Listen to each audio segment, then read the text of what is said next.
तो पुण्यात्मा, जैसे आपके सामने भगवान आ जावे, परमात्मा आवे,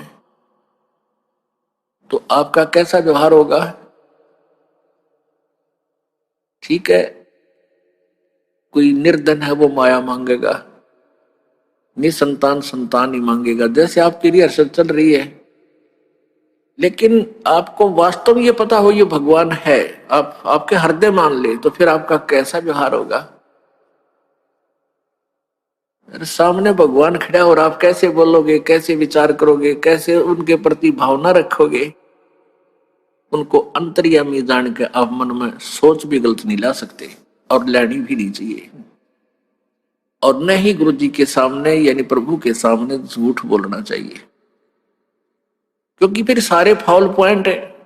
अब गुरु जी के सामने आप झूठ के बोलोगे, कहते को गुटी ला गया बीच में, नाम टूट गया, और नहीं बताओगे तो आपका नाम खंड है, लाभ हो को नहीं, कनेक्शन कट चुका है ऑटोमेटिक।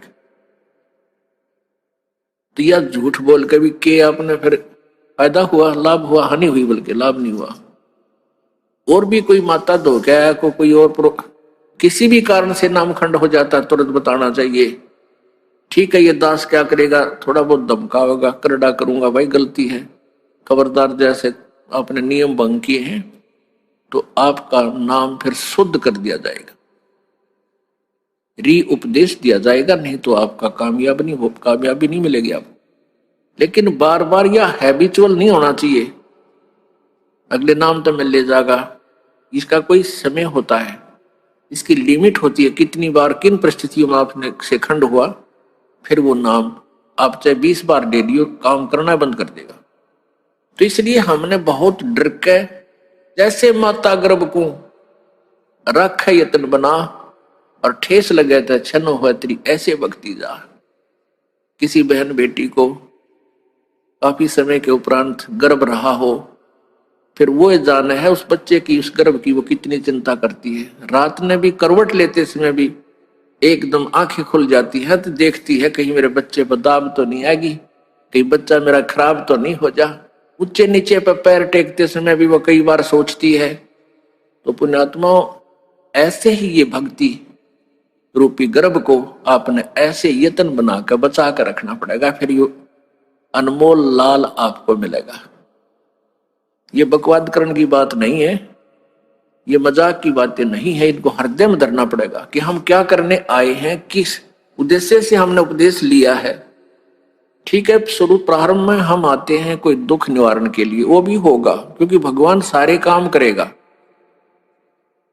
और फिर कुछ दिनों में आपको ज्ञान हो जाएगा, फिर आप कुछ नहीं मांगोगे, केवल यही मांगोगे परमात्मा चरणों में रखना, एक गुरुजी चरणों में रखना, दूर ना करना। क्योंकि जब हम चरणों में रहेंगे तो फिर परमात्मा कौन सा बालक है, अनजान है, उसने हमारी प्रॉब्लम का पता को नहीं, वो तो अंतर्यामी है, हमारी प्रॉब्लम हमें नहीं पता, उसको पता है।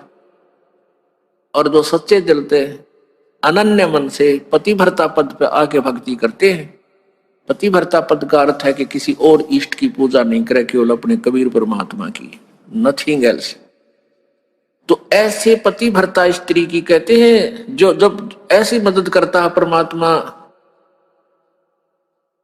पतिभरता जमी पर जो जो धरे पाओ और समरस झाड़ू देते हैं, कहीं ना काटा लग जावे। जैसे पतिभरता यानी एक इष्ट पर आश्रित और सभी उपासनाएं छोड़कर सच्चे दिल से गुरु मर्यादा में चलती हुई जो आत्मा पुण्य आत्मा है, वो पतिभरता परमात्मा के प्रति है। और फिर अपने जीवन रूपी सफर में वो जितने भी कदम रखती है परमात्मा, उस पाप रूपी कांटों को आगे आगे बुहारता चलते हैं, झाड़ू देते हैं, कहीं मेरी प्यारी आत्मा को कांटा ना लग जा, यानी कोई कर्म दुख ना दे जावे। तो पुण्यात्माओं, हमने परमात्मा से इतना लाभ लेने के लिए इस योग्य बनना पड़ेगा, ताकि वो हमारी नो देख केयर टेक करे। जब तक हम इतने योग्य नहीं होंगे, ठीक है, वर्क डन आपको मिलता ही रहेगा।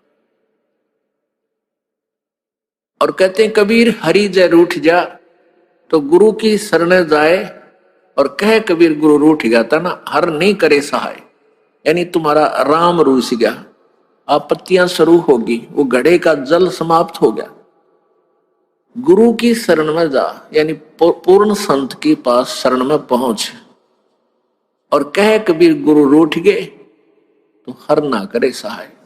आपने गुरुजी के प्रति ही कोई दुर्भावना पैदा कर ली, कोई उसमें दोष देख लिया अपनी ही सोच अनुसार, या कोई यहां अपने मर्यादा भंग कर दी, तो उससे गुरु रुष्ट हो जाता है। जैसे इस दास को जब पता चलता है कि ये व्यक्ति यहां आ भी रहा है और कहता मैं नाम भी ले रखा है, और ये बीड़ी भी पीवा है, गुट्टी भी लगा जाता है कभी कभी, तो तब मैं रुष्ट होता है, ये दास रुष्ट होता है, दुख होता है मुझे कि कोई फायदा नहीं इसके यहाँ आने का, और दो चार और बिगाड़ेगा कि देखियो भी बीड़ी पीवा है वहां रामपाल का शिष्य होकर के।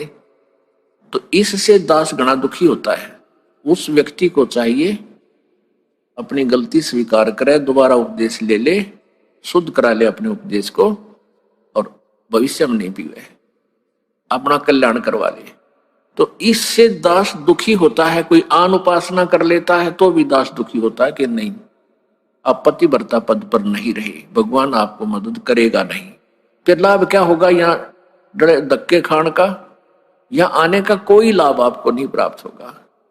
आपने यहां आए हो तो लाभ प्राप्त करो मालिक का, ऐसा लाभ दे देगा आप सोच भी नहीं सकते, आप चक्कर में पड़ जाओगे। क्या परमात्मा सचमुच ऐसे सुख दिया करता है? सुना करते थे, लेकिन आप यहां देखा करोगे, आप यहां महसूस करोगे।